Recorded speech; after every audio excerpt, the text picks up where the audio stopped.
0% भी मैं स्लैब के रूप में ही मानकर चलता हूं, क्योंकि कुछ गुड्स तो उसके अंदर भी आती ही थी।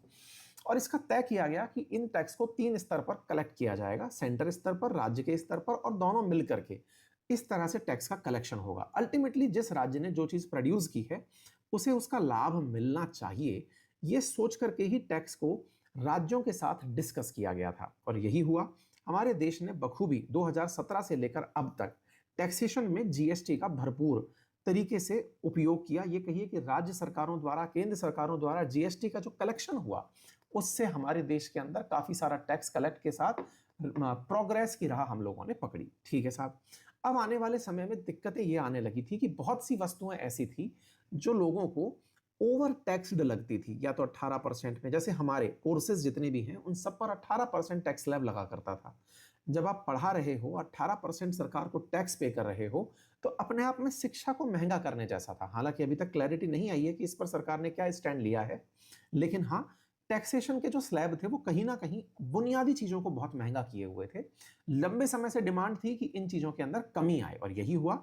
सरकार के द्वारा फिलहाल त्योहारों को ध्यान में रखते हुए, ये तो तात्कालिक रीजन बताया जा रहा है, लेकिन लंबे समय से देश में उठ रही मांग को ध्यान में रखते हुए जो जीएसटी काउंसिल की 56वीं बैठक हुई, उसमें बुधवार के अंदर प्रधानमंत्री मोदी के भाषण के अनुरूप इस बात का प्रस्ताव पास किया गया और तय किया गया कि हम टैक्सेशंस में क्या कमी कर सकते हैं।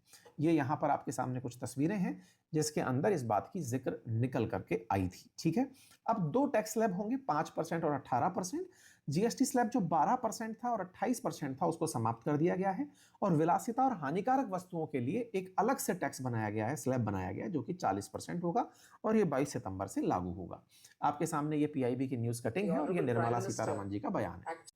The Honorable Prime Minister actually set the tone for the next generation reforms on the 15th of August when he spoke from the Red Fort. So, and he desired that we give the benefit to the people at the earliest.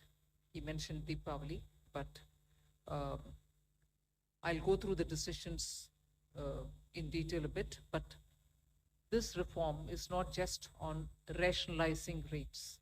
It's also on structural reforms. It's also on ease of living, so that businesses can do their business of working together with the GST with a great ease.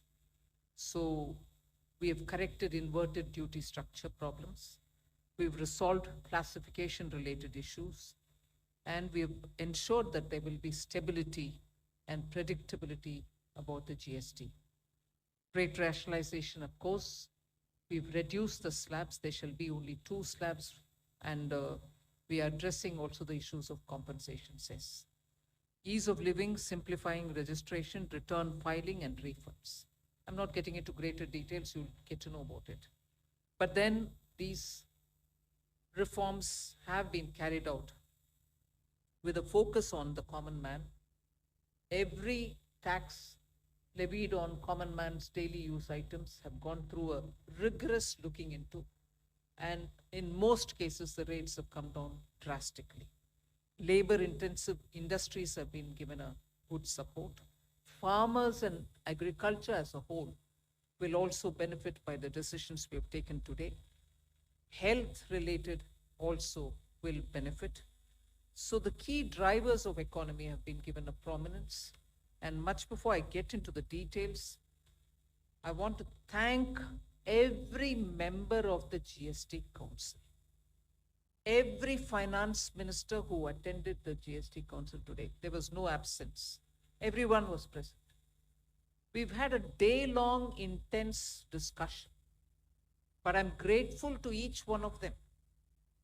At the end of the day, they said, we're all together for the sake of the common man.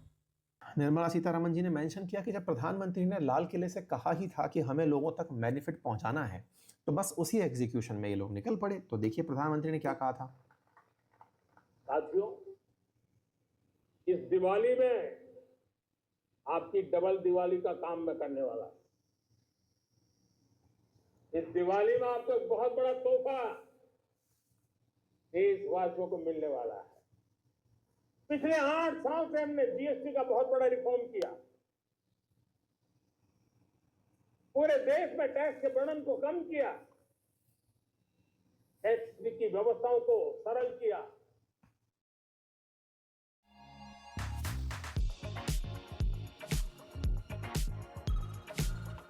बारहवीं के बाद सपने बड़े होते हैं और रास्ते मुश्किल, लेकिन अगर इरादे